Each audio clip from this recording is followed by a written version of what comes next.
बिस्मिल्लाहिर्रहमानिर्रहीम। नाज़रीन, नई अपडेट्स के साथ हाज़िर खिदमत है। आज के इस व्लॉग के अंदर हम सिर्फ 2 टॉपिक्स पर बात करेंगे। एक तो इस्लामाबाद में एक बड़ी अहम मुलाकात हुई और उसके अंदर 2 टोक पैगाम जो है वो दे दिया गया। वो मुलाकात किसके साथ थी और क्या कोशिश की जा रही है और उससे क्या नताइज लेने की कोशिश की जा रही है, इसके ऊपर तफसीली बात करेंगे। और दूसरा, पाकिस्तान की दूसरे टेस्ट मैच के अंदर इंग्लैंड के खिलाफ कारकर्दगी और फिर उसमें कामयाबी यकीनन एक बड़ी खबर है।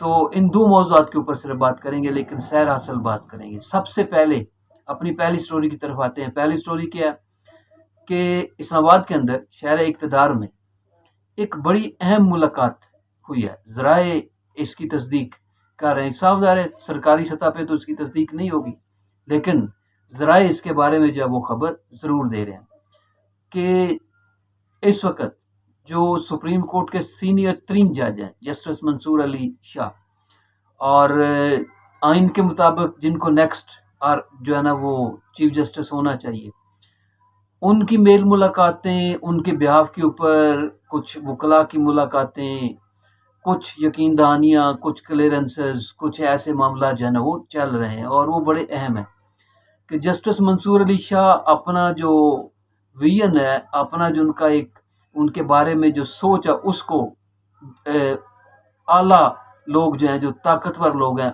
उनके दिमागों से, उनके माइंड के अंदर से उस सोच को जो है ना वो क्लियर करने की कोशिश कर रहे हैं। और ये इंतहाई अहम चीज़ है।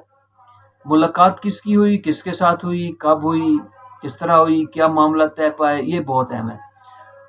जस्टिस मंसूर अली शाह की जो बाज़ हल्के बता रहे हैं कि DGISI जो पाकिस्तान के आर्मी चीफ के बाद सबसे बड़े ताकतवर शख्सियत जिनको कहा जा सकता है, लेफ्टिनेंट जनरल आसिम मलिक, उनके साथ एक खुफिया मुलाकात हुई है। इसकी ज़राए तस्दीक कर रहे हैं, सरकारी ज़राए इसकी तस्दीक नहीं कर रहे हैं। अदालती ज़राए बाज़ जो है ना वो ये खबर दे रहे हैं कि जनाब ये मुलाकात हुई है, खुफिया मुकाम पे हुई है और उसके अंदर ये कोशिश की गई है कि जस्टिस मंसूर अली शाह के बारे में जो कंसेप्ट है, उनके बारे में जो इज़हारे राय है या जो पॉइंट ऑफ व्यू बन चुका है, उसको दूर किया जाए, उस इबहम को दूर किया जाए, ताकि वो आइंदा चीफ जस्टिस का ओहदा उनके लिए आसान हो जाए।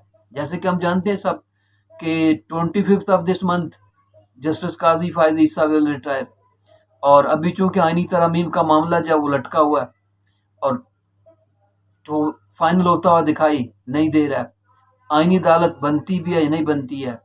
जहाँ तक की खबरें आ रही हैं वो तो यही आ रही हैं कि इस वक्त जो इनका इत्तफाक हो रहा है वो आइनी अदालत की बजाय आइनी बेंच के ऊपर हो रहा है।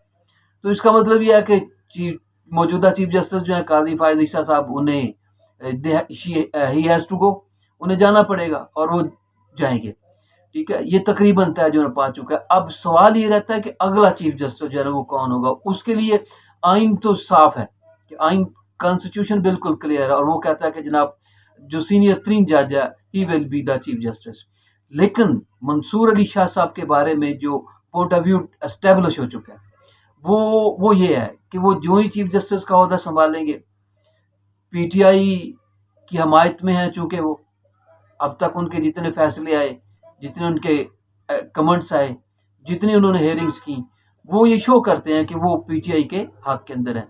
तो बानी को बड़ी उम्मीदें हैं, पीटीआई को उनसे बड़ी उम्मीदें हैं कि वो इधर से चीफ जस्टिस बनेंगे, उधर से सारे मामला जो है वो गड़बड़ हो जाएंगे। मतलब वो बड़ा सख्त किस्म का एक्शन जो है ना वो लेंगे। बानी साहब जेल से बाहर होंगे, हुकूमत डिसमिस हो जाएगी, जो इलेक्शन हो चुके उनको भी कलअदम करार दे दिया जाएगा। इस तरह के मामला जो है ना उनसे रिलेटेड एक सोशल मीडिया के ऊपर एक प्रोपेगेंडा जो वो किया गया, जिस वजह जैसे अभी तक चीफ जस्टिस के लिए नाम फाइनल नहीं हो सका। बाद हल्के ये भी कह रहे हैं कि जस्टिस जाई अफरीदी वो भी नए चीफ जस्टिस हो सकते हैं, क्योंकि उनके बारे में जो राय है वो समथिंग एल्स। तो इस हवाले से मंसूर अली शाह साहब कैसी शख्सियत के मालिक हैं? क्या कोई इनकलाबी शख्सियत रखते हैं या इनकलाब बर्पा करने की कोशिश करेंगे? अगर तो या एक नॉर्मलाइजेशन की तरफ जाएंगे? ऐसी जो पीटीआई ने उनके बारे में एक सिनेरियो बना रखा है या जो सोशल मीडिया के ऊपर उनके हवाले से जो सारा कुछ चल रहा है कि वो क्या करेंगे अगर उनको चीफ जस्टिस का ओहदा मिल जाता है। तो उस सारी सूरत को he is trying to normalise, उसको नॉर्मलाइज करने की कोशिश कर रहे हैं और उस इबाम को जो उनके बारे में पाया जाता है उसको दूर करने की कोशिश कर रहे हैं। और ये मुलाकात जो DGISI से मुलाकात हुई और जो सामने आ चुकी है मंजर आम पे, जिसकी बाजराए जो है वो तस्दीक कर रहे हैं, उस मुलाकात के अंदर यही कोशिश की गई है कि बताया जाए कि ऐसी कोई बात नहीं है कि मैं पीटीआई के हक में नहीं हूँ, पीटीआई के सिर्फ सपोर्टर नहीं हूँ, आइन और कानून के मुताबिक चलते हैं और अगर कल को मुझे चीफ जस्टिस कबूल कर लिया जाता है, उसका ओहदा मिल जाता है, तो मैं कोई ऐसा कदम नहीं उठाने जा रहा कि हुकूमत डिसमिस हो जाए, एस्टेब्लिशमेंट को कोई प्रॉब्लम्स का सामना करना पड़े या कोई दूसरे मामला जो है वो सामने आए, या जैसे पीटीआई को उम्मीदें हैं, ठीक है ना, जैसे वो उम्मीदें वाबस्ते किए हुए हैं, वो सारा कुछ उस हवाले से मेरा कोई ऐसा सीन नहीं, मतलब कि वो अपना जो मंजरनामा है उसको क्लियर करने की कोशिश कर रहे हैं। इस मुलाकात के अंदर भी यही कोशिश की गई। इसके साथ साथ पैरेलल एक दूसरी मुलाकात भी चलती है, वो मंसूर अली शाह साहब के ब्याह के ऊपर कुछ सीनियर वकला, ठीक है, जो मंसूर अली शाह साहब के वकला कह लें, उनकी मेल मुलाकातें भी हैं, उनकी भी आला हुकाम के साथ मेल मुलाकातें भी, उसका मकसद भी यही है कि मंसूर अली शाह साहब के हवाले से जो इबहम है उसको दूर किया जाए, ठीक है ना, उनके बारे में जो सोच है, जो ये पॉइंट ऑफ व्यू पाया जाता है, उनके ऊपर जो लेबल लगाया जाता है पीटीआई सपोर्टर का, उसको खत्म किया जाए ताकि उनकी चीफ जस्टिस की जो मंजूरी है वो आसान हो सके और वो अपने पाया तकमील तक पहुंच सके। तो मंसूर अली शाह साहब सरगर्म है, अपनी पूरी लॉबी उनकी काम कर रही है और उनकी कोशिश है कि किसी भी तरह जो है ना नेक्स्ट जो है ना वो चीफ जस्टिस उनके लिए बनना आसान हो जाए।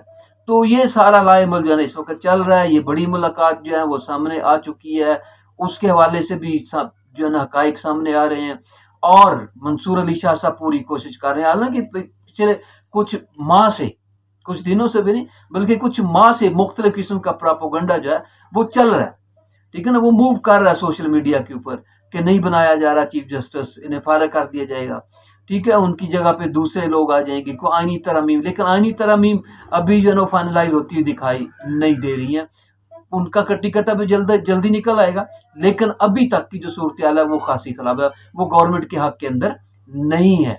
तो इससे आप अंदाजा लगा लें कि क्या सूरत चल रही है। साथ साथ जस्टिस मंसूर अली शाह अपनी लॉबी को तेज कर चुके हैं, जिसमें कुछ वकला हैं, कुछ दूसरे लोग हैं, वो खुद भी हैं, और ये DGISI से जो मुलाकात है ये भी इसी चीज की एक कड़ी थी और कोशिश की गई कि इन हालात को जो है नॉर्मलाइज किया जाए।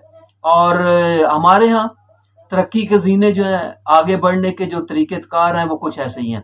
आपको ऊपर के उन लोगों के खदशात, उन डिफरेंसेस, उनकी सोच, उनकी वो सारा कुछ जो है ना वो करना पड़ता है और फिर आप जो है ना वो आगे कोई ना कोई सीख लेने में कामयाब होते हैं। तो बहरहाल देखते हैं मंसूर अली शाह साहब को कितनी कामयाबी मिलती है, कितनी कामयाबी नहीं मिलती है, ये बहुत अहम पहलू है। बहरहाल इस वक्त वो ताकतवर उम्मीदवार हैं और उम्मीद है कि जो आजम नज़ीर तारड़ साहब ने कहा कि 24 को हम नोटिफिकेशन जारी करेंगे, ठीक है, तो वो इन्हीं का ही होगा, मंसूर अली शाह साहब का ही होगा, क्योंकि उनकी लॉबी इस वक्त काफी तगड़ी है और वो काफी अहम काम जो करने जा रही है। दूसरी पहलू जिसके ऊपर हमने बात करना है वो मुल्तान टेस्ट करनी चाहिए इसके ऊपर बात, क्योंकि हम तनकीद करते हैं, जब टीम हारती है तो हम क्रिटिसिज्म करते हैं। काफी देर के बाद अच्छी खबर आई क्रिकेट के मैदानों से कि वो टीम जो मुसलसल शिकस्त का सामना कर रही थी, मुसलसल जो है वो शिकस्त पे शिकस्त उनको हो रही थी, अपने होम ग्राउंड के ऊपर भी बाहर भी, खासतौर पे टेस्ट मैचेस के अंदर काफी ज्यादा जवाल का शिकार थी, वो टीम अचानक से शानदार परफॉर्मेंस उसकी सामने आती है, ठीक है, जो स्पिन का तजर्बा किया जाता है, ठीक है ना, कहते हैं कि आकिब जावेद इस सोच के पीछे थे कि हमें इस तरह की जो है ना वो तब्दीली लानी चाहिए। बाबर आजम को ड्रॉप किया गया, शहीन शाह अफरीदी को ड्रॉप किया गया, नसीम शाह को बढ़ाया गया, तो कुछ रद्दमल भी सामने आया कि नहीं बड़े अहम खिलाड़ी थे, इनको जो है ना वो साइड पे नहीं करना चाहिए था, रेस्ट नहीं देनी चाहिए थी। लेकिन इन अहम खिलाड़ियों को होते हुए भी जो शिकस्त पर शिकस्त जो है वो हमारा मुकद्दर बन चुकी थी, वो चल रही थी। लेकिन अभी हमने चेंज लाए, प्लेयर्स माफिया को तोड़ा, ठीक है, और ये तोड़ना चाहिए था, इसको हमने जो है ना ब्रेक किया, जो बहुत पहले करना चाहिए था। वो वर्ल्ड कप के फौरी बाद जो सर्जरी का ऐलान किया गया था ना, उसका उसका उसका यहीं पे काम करना चाहिए था, लेकिन वो देर हो गई।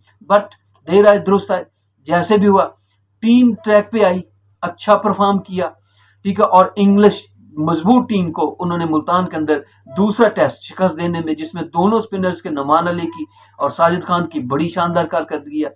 बैटिंग अगरचे उस तरह की कारकर्दगी का मुजाहरा नहीं कर पाई, खासतौर पे सेकंड इनिंग के अंदर जैसे करना चाहिए था, लेकिन we can depend on them, इन पर इंसार कर सकते हैं। तो रोटेशन की पॉलिसी जो होती है, जो चेंज की पॉलिसी होती है, सिर्फ एक प्लेयर के ऊपर ही जो है ना वो इत्तेफाक करते रहना। बाबर आजम बड़ा खिलाड़ी है, बड़ा खिलाड़ी है, शाहीन शाह अफरीदी बड़ा बॉलर है, बड़ा बॉलर है, नसीम शाह बड़ा बॉलर है, हम नहीं कहते कि नहीं है, लेकिन इनको गाए बगाए रेस्ट देना, इनको चेंज करना, ये प्लेयर्स माफिया को तोड़ने का बेहतरीन तरीका है। तो इनकी ना तो मोनोपोली बने और ना ही कोई दूसरा जनाब ब्लैकमेल कर सके। हम किसी भी टीम की मिसाल ले सकते हैं, आप न्यूजीलैंड की मिसाल ले लें, हर टूर के अंदर आपको नए प्लेयर मिलेंगे, ठीक है, 11 प्लेयर में से 6 से 7 प्लेयर नए मिलेंगे, और वो डिपेंड करते हैं। इंग्लिश टीम को ले लें, ठीक है, बड़े प्लेयर आए, लेकिन उन्होंने कैसे उन किन के ऊपर इंसार करते हैं, नए प्लेयर को खिलाने में कभी भी जाना झिझकते नहीं है। साउथ अफ्रीका को ले लें, ऑस्ट्रेलिया को ले लें, ये मजबूत टीम है, इंडिया को तक आज कर ले लें। तो अगर हमने इसके ऊपर अमल किया तो साफ ज़ाहिर है कुछ थोड़ा सा रद्द-ए-अमल तो आना था, वो रिएक्शन आया भी, but team has performed well, team ने अच्छा परफॉर्म किया और मैच भी जीती और सीरीज बराबर कर दी, ठीक है। जो एक पहला मैच हम बड़ी आसानी से जो हारे हुए थे, उसको दूसरा बड़े आराम से बराबर किया, लेकिन इसके साथ साथ कमी जो थी वो बैटिंग के अंदर थी, बैटर्स के अंदर थी, उसको जरूर इंप्रूव करना पड़ेगा, उसके को बेहतर बनाना। हमारे ऊपर के टॉप जो बैटर्स हैं वो परफॉर्म नहीं कर पा रहे, उन्होंने परफॉर्म नहीं किया। पहली इनिंग के अंदर भी वो नया लड़का कामरान गुलाम जो है वो अच्छा परफॉर्म कर गया, अच्छा खेला, लिहाजा हमारा टोटल भी अच्छा हो गया। दूसरी इनिंग के अंदर तमाम ही एक ही लड़ी के अंदर चले गए, स्वाय सलमान अली आगा के, बाकी सब ने कोई ऐसी परफॉर्मेंस नहीं दी थी। लेकिन ओवरऑल टीम की जो परफॉर्मेंस है वो अप्रिशिएबल है, वो काबिल तारीफ है, उसकी तारीफ करनी चाहिए। जिस तरह से टीम लड़ी, जिस तरह से खेली और जिस तरह से उन्होंने अब छोटे टोटल को डिफेंड किया और एक बड़ी टीम को गिराने में कामयाब रहे, एक के बाद दूसरी विकेट ली, ये काबिल तहसीन है और इस चीज को जारी रखने की जरूरत है। आइंदा भी हमें इसके ऊपर काम करना चाहिए। मुलाकात होती है अगले दिनों।